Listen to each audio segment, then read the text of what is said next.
Kami sana ang mananalo kung healthy lang ako. Yan ang sinabi ni Jalen Williams, mga idol.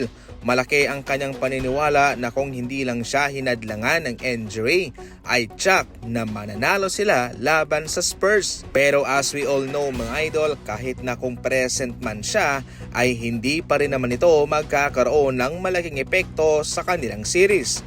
Dahil sa Game 4 hindi siya nakapaglaro, sa Game 5 hindi nga rin po siya nakapaglaro, sa Game 6 naman 1 puntos lamang ang kanyang kinamada sa loob ng 10 minuto.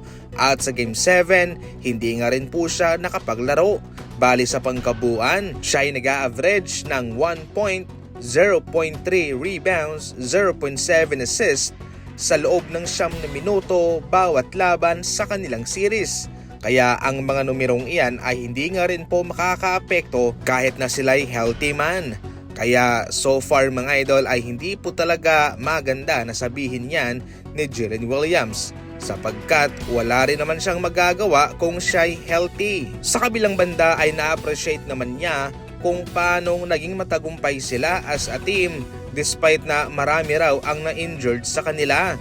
Ayon kay Williams, I don't know if many teams can be as injured as we were and do what we did.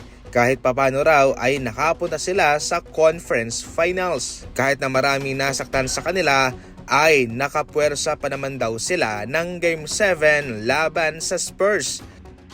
Samantala, sa tindi ng ambag nitong si Julian Champagnie para sa Spurs, ay nakasama pa siya sa listahan ng Splash Brother bilang natatanging mga manlalaro sa NBA history sa conference finals, especially sa Game 7 na nakapukol ng 6 na 3 paitaas. Nagawa rin po ito ni Stephen Curry and Klay Thompson noong kanilang kinalaban din po ang OKC Thunder sa Game 7 way back 2016 sa Western Conference Finals, kung saan ang Splash Brothers ay nakapasok ng tig-6 na 3 paitaas. Sa ngayon ay tanging 3 lang sila, kasama pa si Julian Champagnie na nakagawa niyan mga idol sa NBA history. Nakakamanghang isipin na kamakailan lang ay iniwave siya ng Philadelphia 76ers at pinulot lang siya ng San Antonio Spurs.